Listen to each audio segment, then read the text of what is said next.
How to add YouTube playlist videos in Watch Later. Copy-paste link URL to the address bar. Now click on Play All. Pause the video.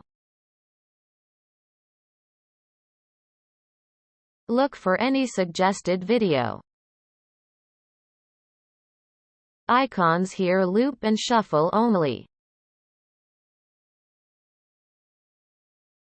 Add any suggested video to queue by clicking on Add to Queue.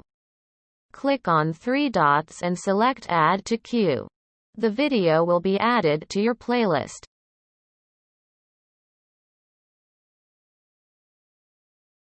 Now remove that video from the list.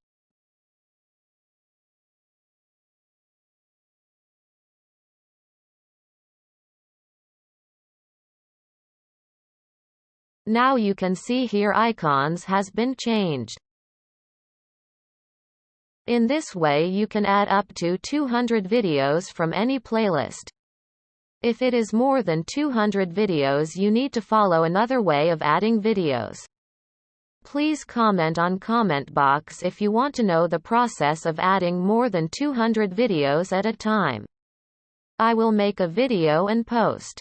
If you like the video, please subscribe my channel.